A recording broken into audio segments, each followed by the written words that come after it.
வானின் மீது ஏற்றுவார்.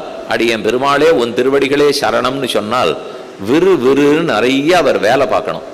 அதுல முதல்ல என் கட்டங்களெல்லாம் போக்கி கர்மங்களை தொலைத்தால் தானே வானின் மீது ஏற்ற முடியும். ஆனா பாட்டுல என்ன இருக்கு, வானின் மீது ஏற்றின்னு முதல்ல சொல்லிட்டார். அப்படின்னா வைகுந்தத்துல கொண்டு போய் உட்காத்தி வச்சுடுவார், வானின் மீது ஏற்றுவார். ஆழ்வார் அதை போல கையை பிடிச்சு பெருமாள் கூட்டின் போக ஆரம்பித்தார்.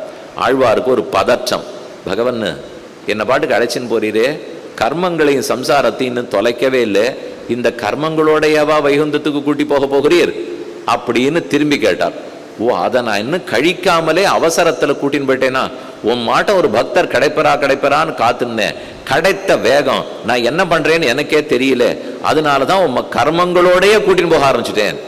ஆழ்வார் கை கூப்பிட்டு, வாண்டாம் அந்த வினையெல்லாம் பண்ணாதே, என் ஒருத்தனை கூண்டு போனியானா ஊர்ல இருக்கிற எல்லாரும் இத்தோடைய வரைய நாளைக்கு பேச ஆரம்பிச்சுடுவான், அதெல்லாம் பண்ணாதே, என் கர்மங்களை தொலைக்கணும்னு அப்புறம் ஆழ்வார் கேட்டுக்கொள்ள, வானின் மீதேற்றி அருள் செய்து முடிக்கும் பிறவி மாமாய கூத்தினையே.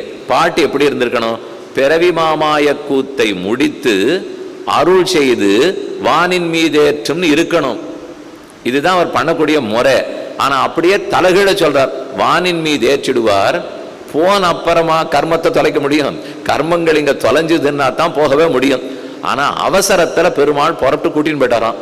அதுக்கப்புறம் ஆழ்வார் பிரார்த்தித்த உடனே சரி உம்ம கர்மங்களை அவருக்கு என்ன, அவர் நினைத்தா முன்னாடியும் போக்குவார், வேணும் நினைத்தார்னா போக்காமலே கூட கூட்டின்னு போய் உட்காந்து வைப்பார். கேட்கறதுக்கு யார் இருக்கா? ஏதோ சட்டம்னு ஒன்று அவரே ஏற்றி வைத்து கொண்டு இந்த கர்மங்கள் எல்லாம் இருக்கிற வரைக்கும் கொடுக்க மாட்டேன், கர்மங்கள் தொலைஞ்சதுன்னா கூண்டு போவேங்கிற.